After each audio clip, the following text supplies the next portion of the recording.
Bismillahirrahmanirrahim. Assalamualaikum warahmatullahi wabarakatuh. Waalaikumsalam.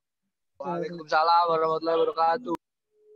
Saya ulangi lagi, biar suaranya yang keras. Assalamualaikum warahmatullahi wabarakatuh. Waalaikumsalam warahmatullahi wabarakatuh. Bismillahirrahmanirrahim. Robbi sholli sodri wa yassirli amri wahlul 'uqdatam min lisani yafqahu qauli, amma ba'du. Pertama-tama marilah kita panjatkan puja serta puji syukur kepada Allah Subhanahu wa taala, yang mana berkat rahmatnya kita diberikan kesehatan, kita diberikan kekuatan untuk bisa melaksanakan BDR pada siang hari ini. Kemudian selawat dan salam marilah senantiasa kita curahkan kepada Nabi besar Muhammad Sallallahu Alaihi Wasallam.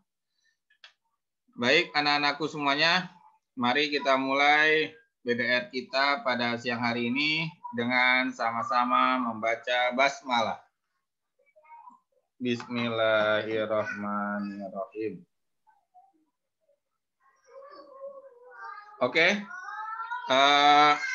sebelum kita mulai, mari kita membaca surat Al-Fatihah terlebih dahulu. Yang pertama, kita berharap kepada Allah Subhanahu wa taala dengan membaca surat Al-Fatihah ini, kita semuanya mendapat ilmu yang banyak dan bermanfaat. Kemudian juga diberikan kesehatan. Kemudian juga apabila ada yang sedang sakit agar disembuhkan, dan juga apabila ada yang sedang ditimpa musibah agar segera dipermudah dan diperingan oleh Allah Subhanahu wa taala. Ila hadiniyah wa likulli niyatin sholihah. Al-Fatihah. A'udzubillahi minasyaitonirrajim. Bismillahirrahmanirrahim. Alhamdulillahirabbil alamin. Arrahmanirrahim. Maliki yaumiddin. Iyyaka na'budu wa iyyaka nasta'in. Ihdinas siratal mustaqim. Siratal ladzina an'amta 'alaihim ghairil maghdubi 'alaihim waladdallin. Amin. Oke, saya akan absen terlebih dahulu. Sebelumnya kameranya yang belum nyala dinyalakan. Arif Faizi, udah nyala. Reihana, kemudian Ahmad Dandi, kameranya nyalain. Webcam saya error Pak, nggak tahu nih ngapa. Yang benar Dandi. Seriusan Pak, dari tadi pagi bisa error nih. Reihana, kameranya nyalain. Saya absen dulu. Adam Baskara.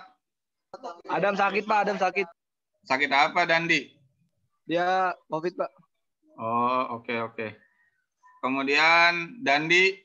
Hadir Pak. Hadir, oke. Kemudian Alif. Hadir Pak. Hadir, oke.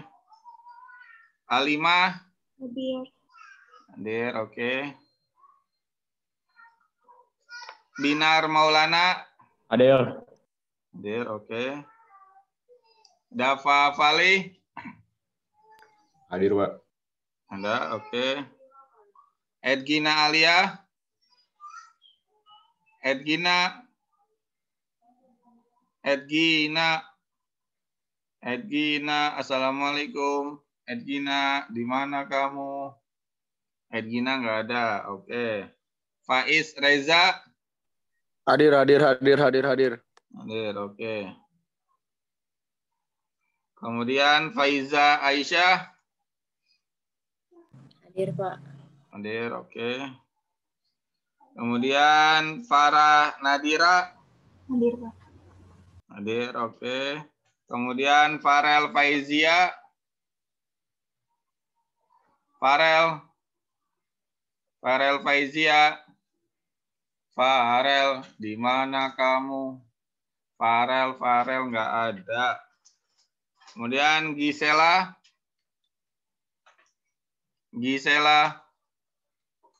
Gisela, di mana kamu? Assalamualaikum, Gisela. Gisela nggak ada. Harumi. Hadir. Hadir, oke. Kemudian Keisha Rahmadina. Hadir. Hadir, oke. Kemudian Halid Dafa. Halid Dafa. Halid Dafa ada nih. Oh, Pak. Oke.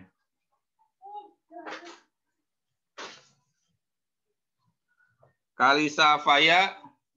Hadir, Pak. Hadir, oke. Kemudian Martiza. Hadir. Hadir, oke. Kemudian Arfaizi. Hadir, Pak. Hadir, oke. Gusti Romeo. Gusti Romeo. Gusti Romeo, di mana kamu Gusti? Ya Allah, Gusti. Gusti nggak ada. Ryan Ibrahim. Hadir, Pak. Hadir, oke. Sira, Nasira. Hadir. Hadir, oke. Naswan Fajli. Hadir, Pak. Hadir, oke. Najwa Hania.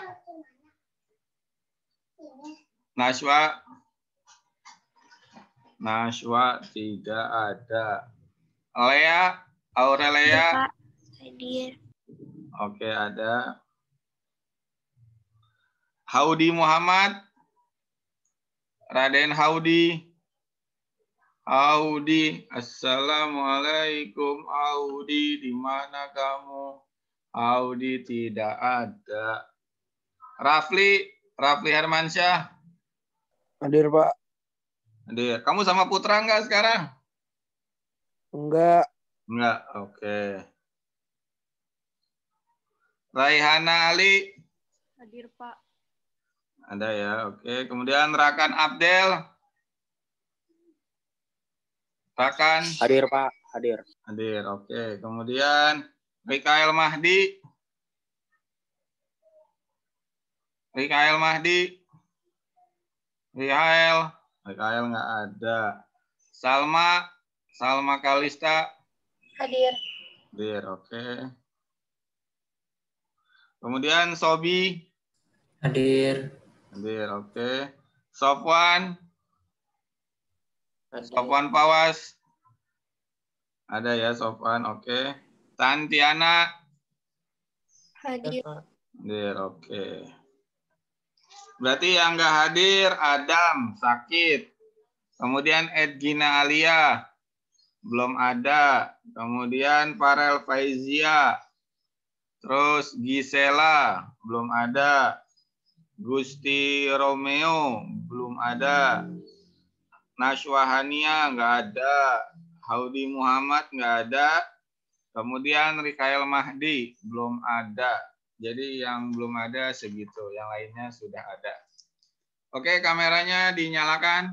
Mau saya foto sebagai laporan.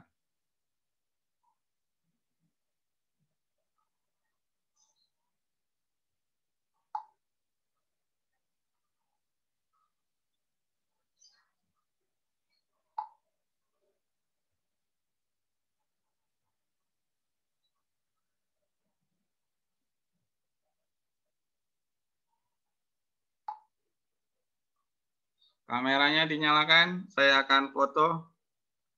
1, 2, Dandi berarti nggak ada nih ya, kameranya hitam. 1, 2, 3. Oke.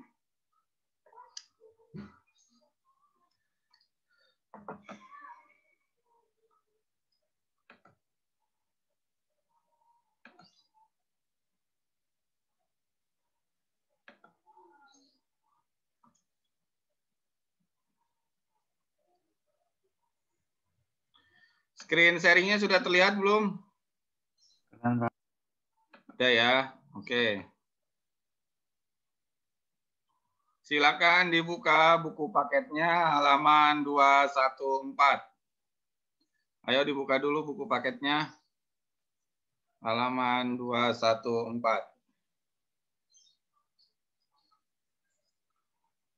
Sudah dibuka buku paketnya?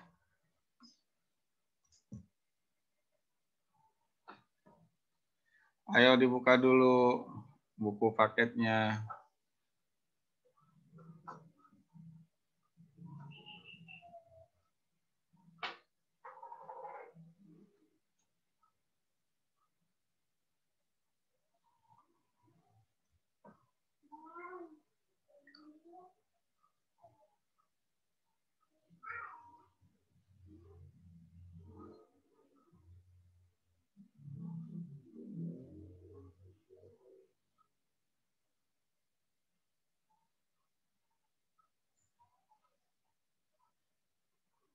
Sudah semuanya dibuka?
Oke, di buku paket halaman 214 ini kita akan menamatkan bab 5.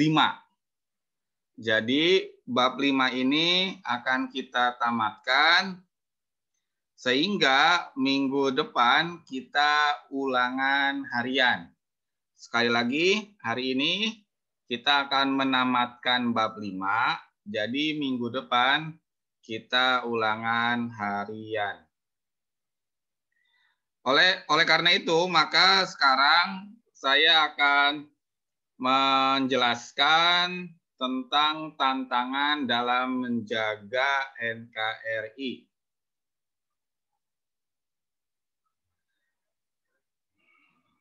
Oke.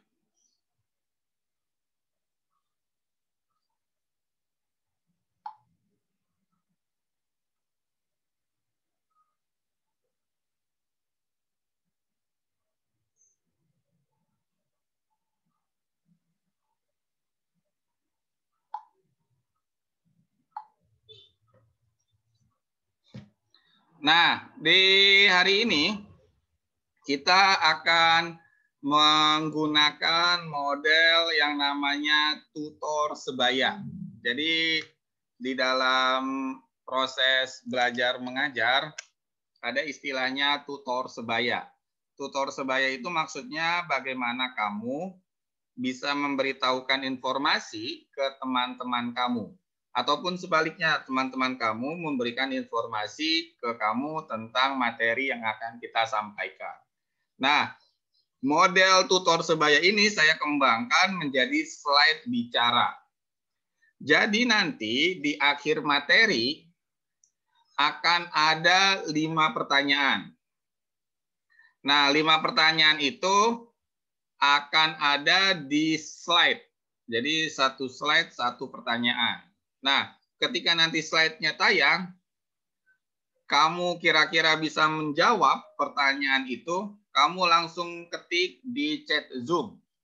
Nulisnya saya, tulis kata saya aja yang ditujukan ke everyone.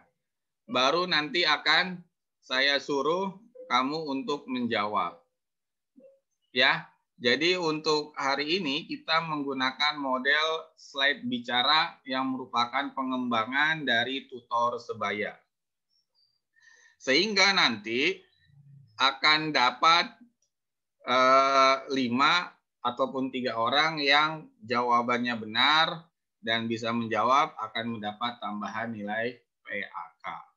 Jadi hari ini kita menggunakan model tutor sebaya yang saya adaptasikan dalam bentuk slide bicara. Oke, kita akan masuk ke materi inti. Nah, yang pertama adalah kita akan membahas definisi tantangan. Definisi itu pengertian. Jadi, nama lain dari definisi adalah pengertian. Minggu kemarin kita sudah membahas tentang ancaman, tantangan, hambatan, dan gangguan. Nah, hari ini kita akan membahas fokusnya ke tantangan. Tantangan yang bangsa Indonesia hadapi dalam menjaga integrasi nasional. Nah, sebelum kita masuk ke sana, kita akan membahas terlebih dahulu definisi ataupun pengertian tantangan.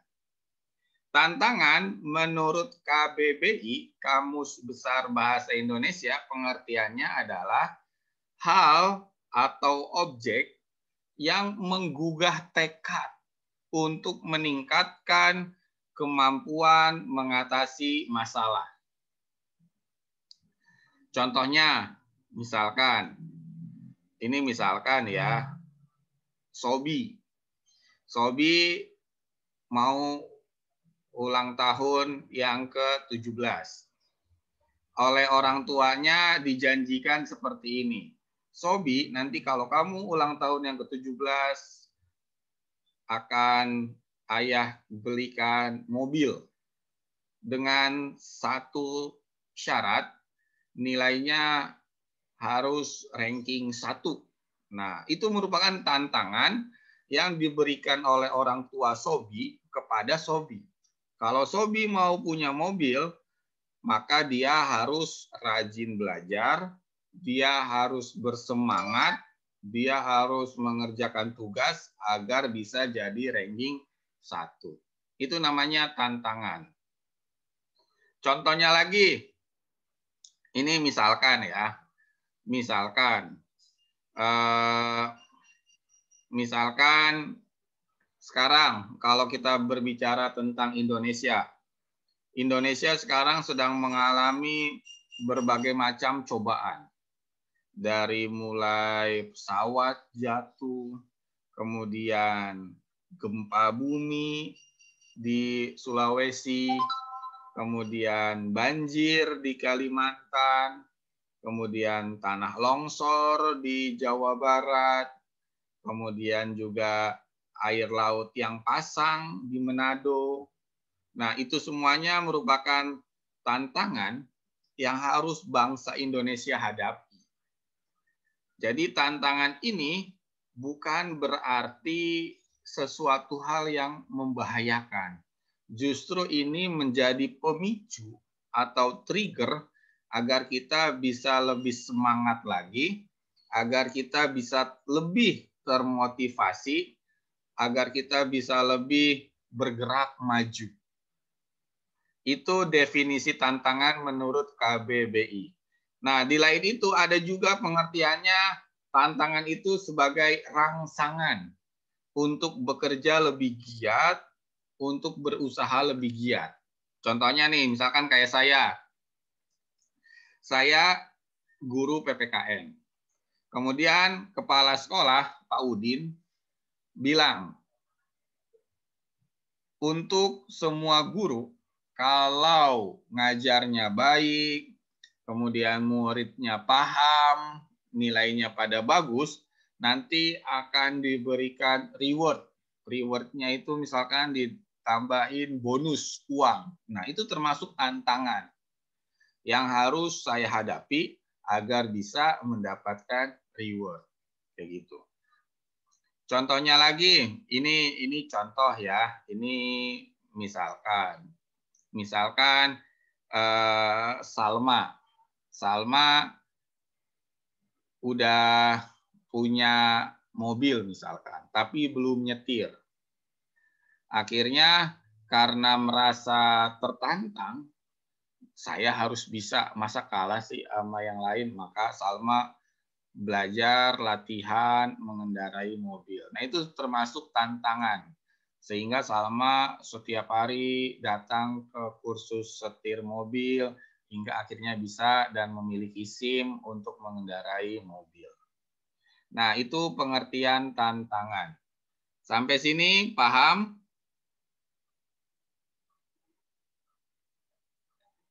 Ada yang mau ditanyakan? Nih, diam ini paham atau bingung nih? Saya juga agak-agak sedikit khawatir. Apakah paham? Paham, Pak. Ada yang mau ditanyakan? Oke, nih ada chat. Kita lihat dulu siapa. Oh, Pak, di buku halaman berapa? Oke. Kalau di buku itu halaman 214. Halaman 214 ya. Halaman 214. Arfaizi, silahkan. Jangan lama-lama ke kamar mandinya.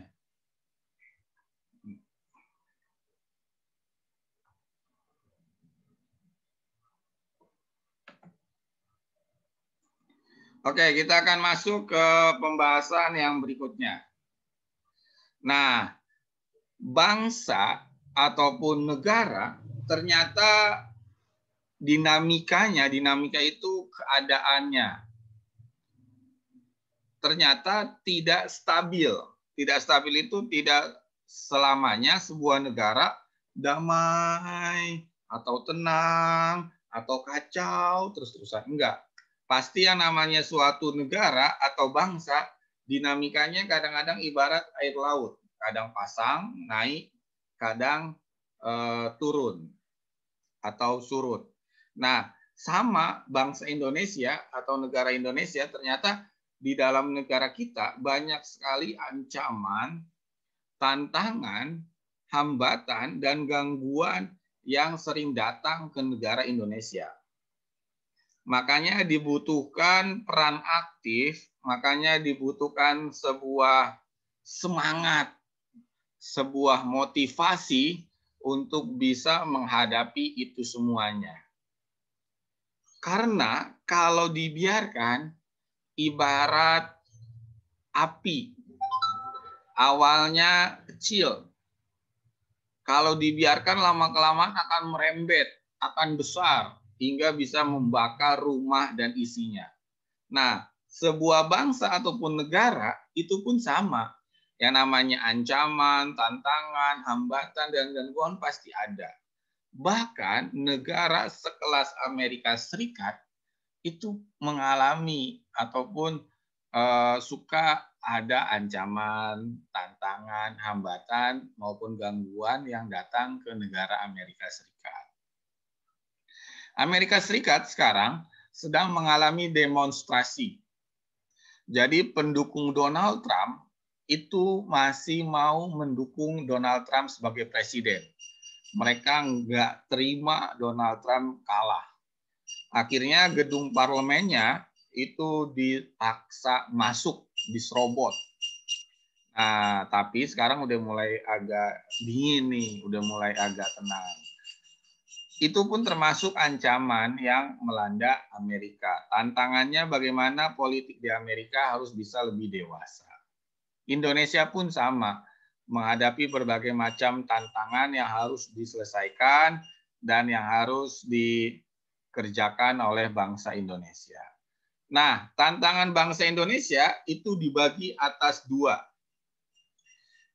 dua bagian. Yang pertama adalah tantangan eksternal atau dari luar negeri, dan ada tantangan internal yang berasal dari dalam negeri. Nah, eksternal dan internal ini di bawahnya dibagi lagi atas beberapa bidang yang akan kita bahas satu persatu. Yang pertama adalah tantangan bangsa Indonesia yang berasal dari luar, yaitu pemanasan global. Pemanasan global atau global warming merupakan suatu keadaan di mana bumi tidak lagi bisa mengatur temperatur atau suhu yang ada di dalamnya. sehingga menyebabkan terjadinya perubahan iklim yang drastis. Perubahan iklim inilah yang nanti akan membahayakan bagi negara-negara kepulauan seperti Indonesia. Indonesia kan merupakan negara kepulauan. Kalau terjadi pemanasan global, kutub utara, kutub selatan esnya mencair, maka pulau-pulau di Indonesia akan kerendam. Karena ketika kutub utara, kutub selatan mencair, maka cairnya itu akan menjadi lautan. Nah, lautannya itu yang akan menutup pulau-pulau di Indonesia. Kalau kamu pernah main ke Jakarta Utara, ini fakta yang terjadi di Jakarta Utara. Di wilayah Penjaringan, Jakarta Utara, itu antara daratan sama lautan, tinggian lautan. Ini misalkan Penjaringan, Jakarta Utara. Lautnya itu udah segini, air lautnya nih. Jadi di sini itu dibangun tembok yang tinggi untuk menutup agar air laut tidak masuk ke Penjaringan, Jakarta Utara. Itu merupakan efek dari pemanasan global. Itu kalau temboknya roboh, Penjaringan, Jakarta Utara udah pasti kerendam air laut. Sama yang sedang terjadi di Manado sekarang. Di Manado sekarang kemarin, itu air laut masuk ke daratan sampai yang namanya jalan raya itu tergenang air laut. Kemudian air lautnya sampai masuk ke dalam pertokoan, mal, perkantoran. Itu merupakan efek dari pemanasan global yang terjadi di dunia. Memang tidak bisa disalahkan satu negara, tapi ini merupakan kesadaran semua warga dunia, tidak hanya Indonesia. Kan yang negara kepulauan, oke, Ryan, pertanyaannya. Oh, bentar Ryan, saya selesaiin dulu. Yang namanya pemanasan global itu kan bukan hanya tanggung jawab Indonesia saja, melainkan seluruh warga dunia. Karena yang namanya pemanasan global berarti mencakup satu dunia keseluruhan. Oke, ada pertanyaan dari Ryan nih, bagus nih. Ryan, saya tambahin nilai PAK-nya karena kamu sudah nanya. Pertanyaannya akan saya bacakan. Bapak, saya mau nanya, dengan munculnya COVID-19 itu menjadi tantangan dalam menjaga keutuhan Negara Kesatuan Republik Indonesia. Oke, Ryan Ibrahim.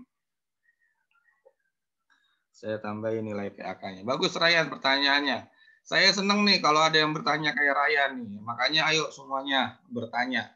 Saya tambahin nilai PAK-nya. Jadi Ryan ini dia berhasil menganalisa keadaan saat ini. Indonesia sekarang sedang menghadapi pandemi yang namanya COVID-19. Masuknya ke sini nih, tantangan internal wabah penyakit. Sebenarnya tidak hanya Indonesia, seluruh dunia pun sedang menghadapi pandemi COVID-19. Cina, Tiongkok, tadinya kan sudah mulai stabil. Ternyata sekarang datang lagi serangan dari COVID-19. Akhirnya mereka melakukan karantina lagi. Negara-negara di dunia pun sama. Mereka masih belum berpengalaman untuk menghadapi COVID-19.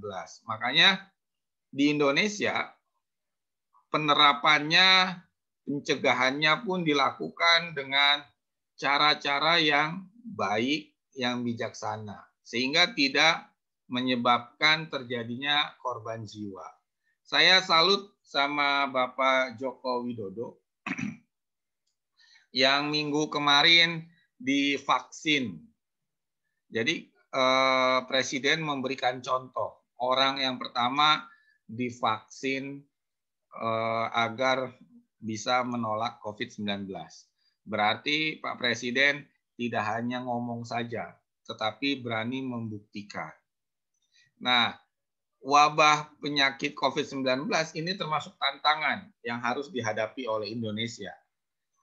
Bagaimana cara belajar di kala pandemi COVID-19 kayak sekarang nih? Kemungkinan kita itu 1 tahun akan berada di Zoom.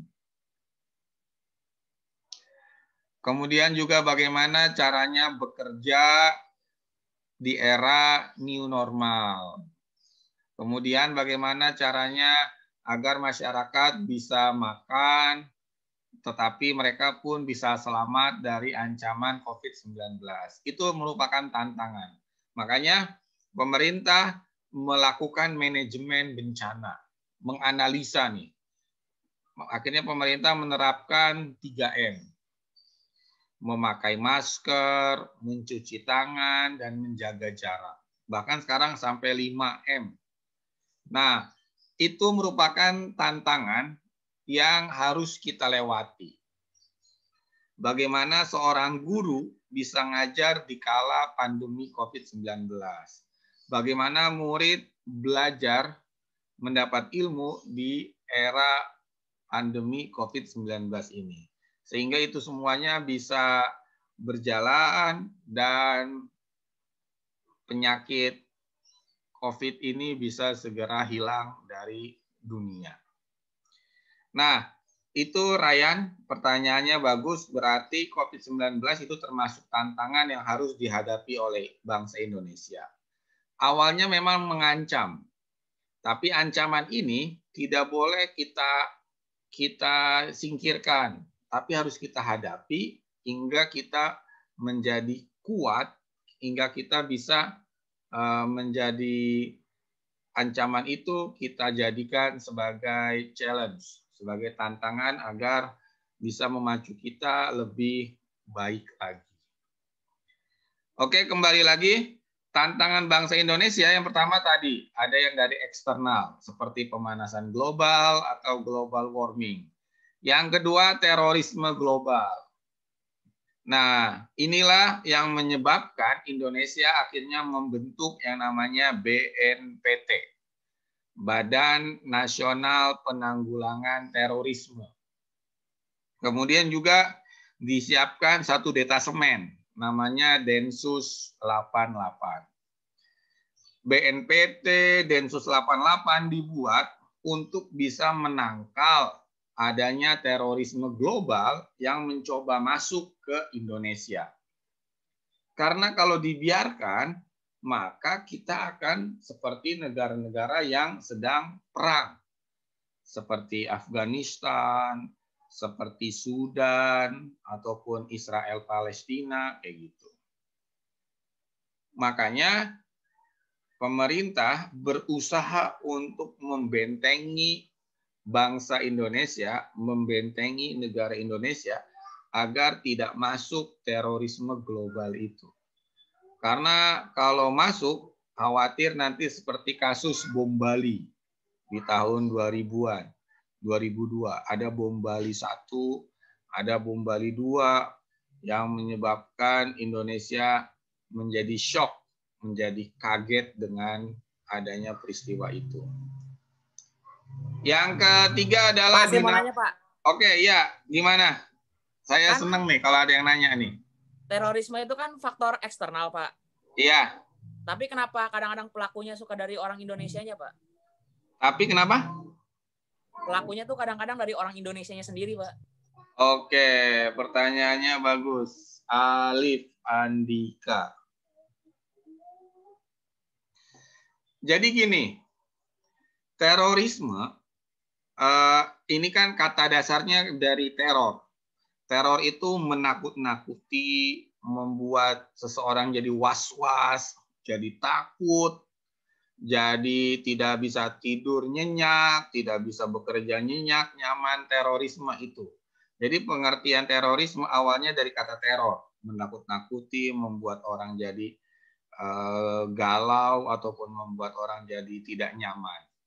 Nah, terorisme, teror itu ditambah, dikasih akhiran isme. Isme itu artinya paham.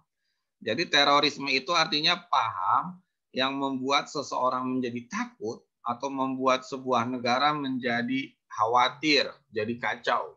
Itu terorisme. Nah, terorisme karena itu merupakan sebuah paham, maka setiap orang gampang untuk bisa diambil atau bahasanya dicuci otaknya. Paham terorisme tidak hanya ada di dunia timur, tapi di dunia barat juga ada. Contohnya kayak kamu mungkin pernah ngeliat di Selandia Baru, itu tahun 2019. Bagaimana ada warga Selandia Baru, New Zealand, masuk ke dalam sebuah masjid sambil bawa senjata, ditembakin semuanya yang ada di dalam masjid. Itu termasuk terorisme juga. Contohnya lagi kayak bom bunuh diri yang menewaskan rakyat sipil, kemudian terjadi bom mobil. Kalau di Indonesia terkenalnya bom panci. Nah, terorisme itu merupakan sebuah ideologi, sebuah pemikiran, sehingga akan mudah masuk ke dalam pemikiran setiap orang. Ketika orang itu masuk ke dalam pemikirannya paham radikal terorisme, maka dia akan menjadi sel ataupun penggerak dari terorisme itu. Nah, kalau dari luar biasanya terorisme itu yang tidak berkaitan dengan keindonesiaan. Misalkan kayak kamu kalau pernah tahu ISIS. Nah, ISIS ini termasuk terorisme global yang coba ditahan agar tidak masuk ke Indonesia.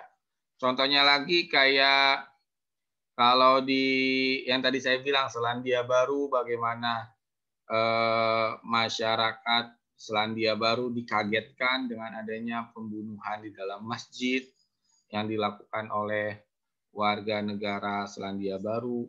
Kemudian juga contohnya lagi kayak karikatur Nabi.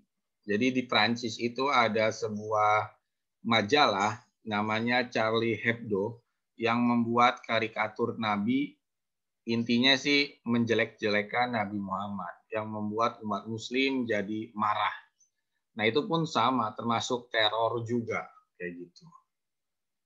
Jadi paham terorisme itu bisa dilakukan oleh siapa saja, baik dari luar negeri maupun dari dalam negeri. Tergantung siapa yang menjadi pelakunya. Kalau pelakunya orang luar negeri, maka itu termasuk terorisme global. Contohnya yang sekarang lagi rame tuh, ada bule yang ngajak tinggal di Bali, rame-rame. Sehingga membuat polisi atau pemerintah langsung turun tangan. Kayak gitu. Ya, Alif ya, pertanyaannya bagus, Rif. Yang berikutnya adalah dinamika kawasan Asia Pasifik. Nah, ini pun termasuk tantangan bangsa Indonesia. Ya, kamu memahamilah bagaimana kawasan Asia Pasifik saat ini. Contohnya nih, saya ambil contoh. Negara Cina, Tiongkok, kenapa dia berani penjaga pantainya masuk ke wilayah Indonesia? Karena dia merasa Laut Cina Selatan itu adalah miliknya. Nah, itu merupakan dinamika kawasan Asia Pasifik. Kalau tidak dilakukan pembenahan, maka akan berbahaya.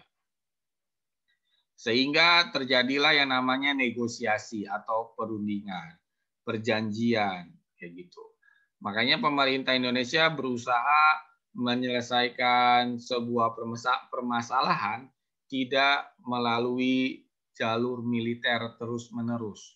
Tapi yang pertama kali akan ditempuh adalah jalur hukum atau bisa dibilang jalur negosiasi melalui perundingan, perjanjian, kerjasama.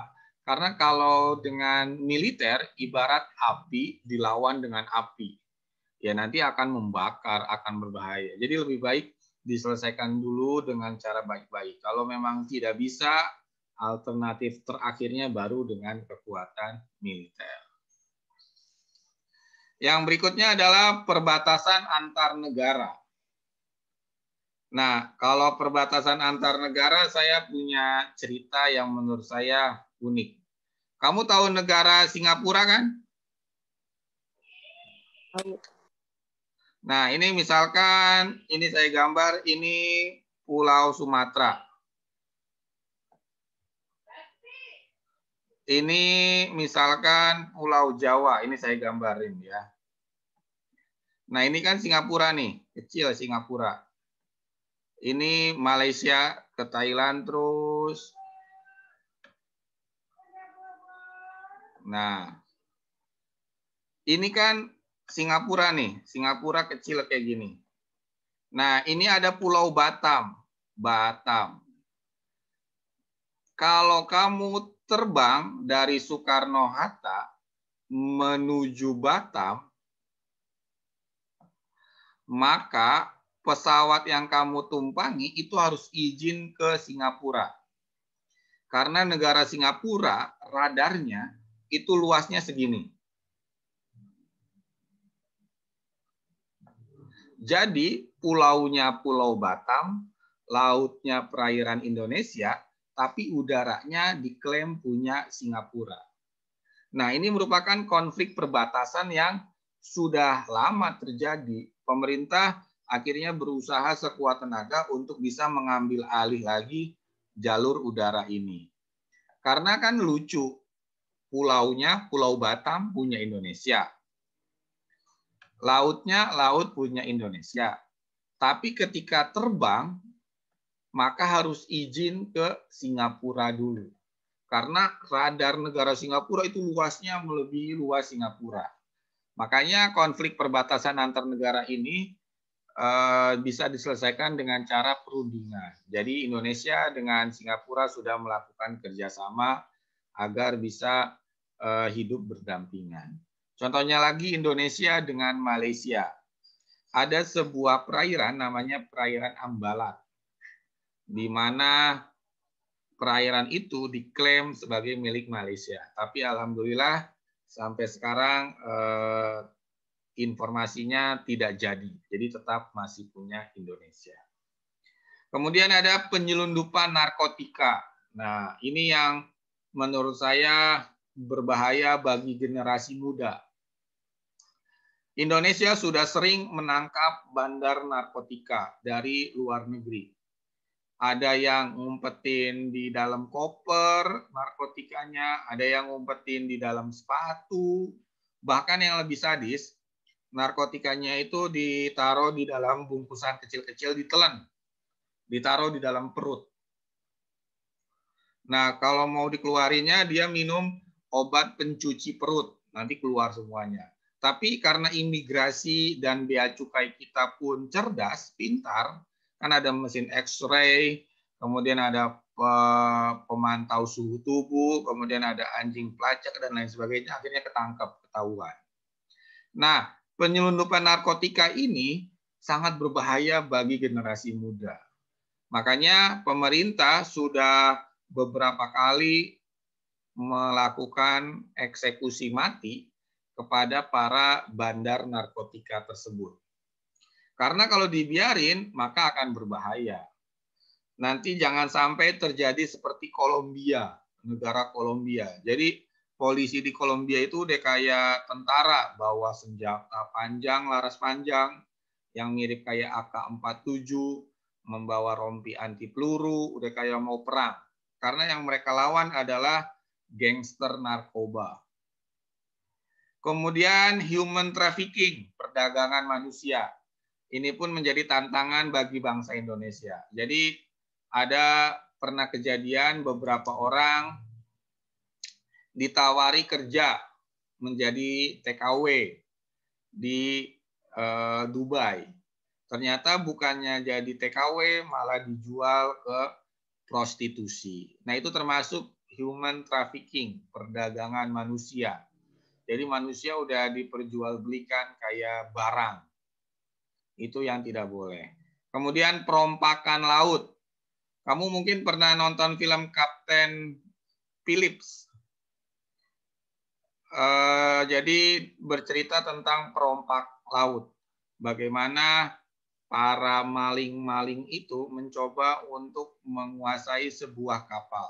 Nah, ternyata di Indonesia pun ada perompakan itu, yaitu tepatnya di wilayah perairan Filipina dengan Sulawesi Utara. Nah, di situ sering ada terjadi perompakan. Jadi di wilayah Kepulauan Sulu. Jadi di situ sering terjadi kapal-kapal disandera diminta tebusan kayak gitu. Kemudian pencurian kekayaan alam. Nah, ini yang kamu terkenalnya mungkin dengan Menteri Susi Pujastuti. Karena memang kekayaan alam Indonesia itu sangat banyak. Bahkan negara Vietnam saja itu kalau ngambil ikan pasti ke wilayah Indonesia. Makanya yang sering ditangkap itu rata-rata nelayan dari Vietnam ataupun dari Thailand yang melakukan illegal fishing. Kemudian ada juga tantangan bangsa Indonesia dari internal, dari dalam, yaitu menjaga keutuhan NKRI. Menjaga persatuan dan kesatuan itu merupakan tantangan dari dalam. Contohnya kayak OPM, Organisasi Papua Merdeka, yang berusaha ingin memecah belah bangsa Indonesia. Tapi alhamdulillah masyarakat Papua tetap solid, tetap komitmen dengan bangsa Indonesia hingga akhirnya masih tetap bersatu dengan Indonesia. Karena yang namanya menjaga itu lebih susah, lebih berat. Yang namanya persatuan dan kesatuan, yang namanya menjaga itu memang betul-betul membutuhkan tenaga. Yang kedua, ketahanan pangan. Mungkin kamu pernah ngelihat kalau ke wilayah Jawa Barat, Jawa Tengah, Jawa Timur. Waktu 5 tahun yang lalu masih persawahan. Sekarang sudah diganti jadi perumahan, jadi jalan raya, sawahnya.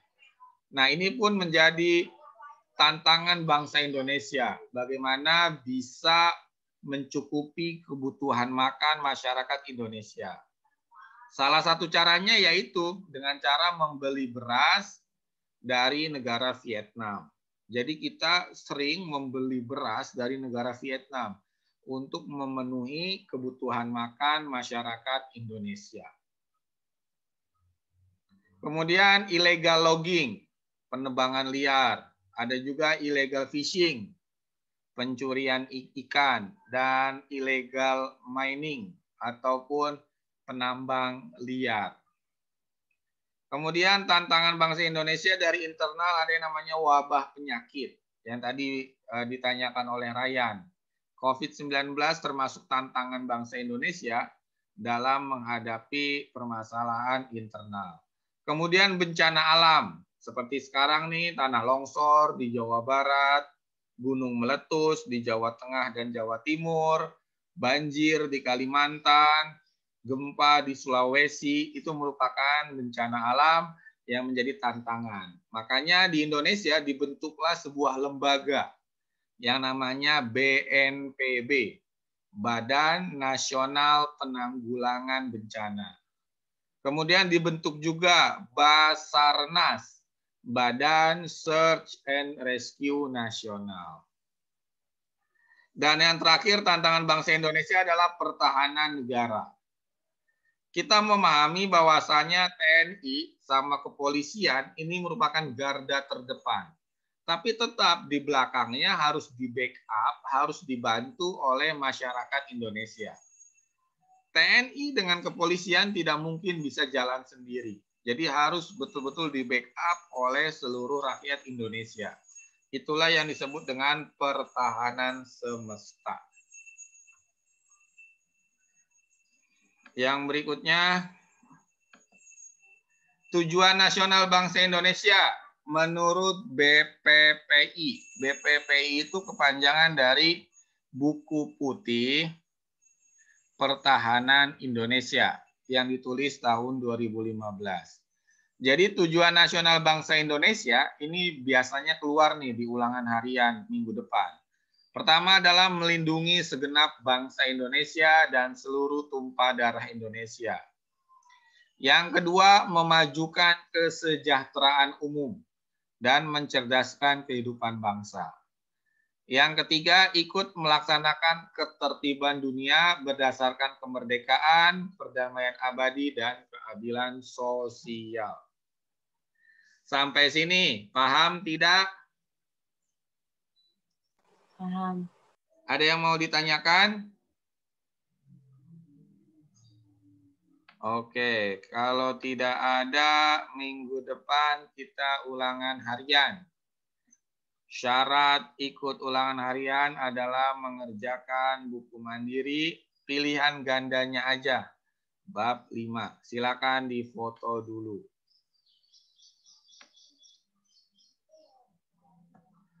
Oke, sesuai dengan janji saya, kita akan masuk ke slide bicara. Tapi sebelumnya ini difoto dulu. Minggu depan kita ulangan harian. Syarat mengerjakan ulangan harian adalah mengerjakan buku mandiri, pilihan ganda bab 5. Oke, kita akan masuk ke pertanyaan pertama. Yang bisa menjawab langsung tulis di chat Zoom kata saya. Jadi jangan dulu diomongin jawabannya. Cukup kamu tulis kata saya, nanti kalau saya suruh baru boleh ngomong. Oke, ini pertanyaan yang pertama. Oke, silakan Alimah. Jawabannya apa?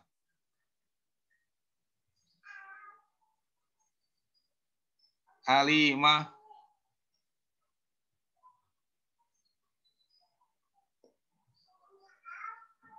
Assalamualaikum, Alimah, suaranya.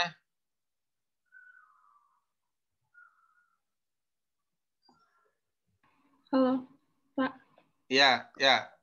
Silakan dibacakan jawabannya, Neng. Bela negara ikut serta. Setiap warga negara berhak dan wajib ikut serta dalam upaya bela negara. Terus? Pelatihan dasar kemiliteran secara wajib. Ya. Terus ikut melaksanakan ketertiban dunia, ya Pak? Oke, ya bagus Alimah. Terima kasih. Jadi 3 cara keikutsertaan warga negara dalam upaya bela negara menurut Undang-Undang Nomor 3. 1, misalkan yang tadi Alimah bilang, ikut serta kalau Indonesia diserang, ikut membantu. Nah, yang kedua, kamu belajar PPKN, ini termasuk bela negara juga. Yang ketiga, sesuai dengan profesi. Kalau misalkan nanti Alimah jadi dokter, maka profesinya membantu masyarakat Indonesia tanpa pamrih. Itu termasuk ikut serta dalam upaya bela negara. Oke, Alimah, terima kasih. Pertanyaan yang kedua, yang bisa jawab langsung tulis kata saya. Ini pertanyaannya. Sebutkan tanggal bulan diperingatinya Hari Bela Negara. Oke, yang pertama Faiza dulu. Kalisa Faya, kamu keduluan Faiza. Faiza, silakan. Faiza Aisyah. Iya Pak, 19 Desember 1948. Oke, jadi Hari Bela Negara tanggal berapa Faiza? 19 Desember 1948. Oke, 19 Desember. Jadi setiap tanggal 19 Desember kita melakukan ataupun memperingati Hari Bela Negara. Oke, saya tambahin nilai PAK-nya. Oke, yang berikutnya ini pertanyaan terakhir. Ayo, siapakah yang akan mendapat pertanyaan yang terakhir? Oke, sebutkan 3 dasar hukum. Oke, Kalisa Faya, silakan. 3 dasar hukum bela negara. Kalisa. Iya, Pak. Yang pertama, Undang-Undang No. 29 tahun 1994 tentang pokok-pokok perlawanan rakyat. Ya, terus? Yang kedua, TAP MPR No. 6 tahun 1973 tentang konsep wawasan Nusantara dan keamanan nasional. Oke, sudah. Terima kasih, Kalisa. Sekali lagi saya ucapkan terima kasih. Kamu semuanya sudah aktif dalam belajar PPKN hari ini dengan menggunakan model tutor sebaya. Insya Allah minggu depan kita akan ulangan harian. Tolong buku mandirinya bab 5 dikerjakan. Dari saya cukup sekian. Wabillahi taufiq wal hidayah. Wassalamualaikum warahmatullahi wabarakatuh. Ini Zoom-nya mau saya end apa gimana? Pak, tadi udah absen belum, Pak? Saya kayaknya belum di absen. Udah, pertama Farel Faizia. Oh, Tadi kamu dari mana? Toilet tadi, Pak, awal-awal. Oh, ya udah ntar saya rubah dulu. Iya, kamu belum ada. Terima kasih, Pak. Ya, ini Zoom-nya akan saya end ya. Ya, Pak. Bab 5, mandirinya Sofwan. Bab 5 ya. Oh iya, Pak. Makasih, Pak. Oke. Bab 5, mandirinya. Ini saya end chat. End meeting for all. Terima kasih semuanya.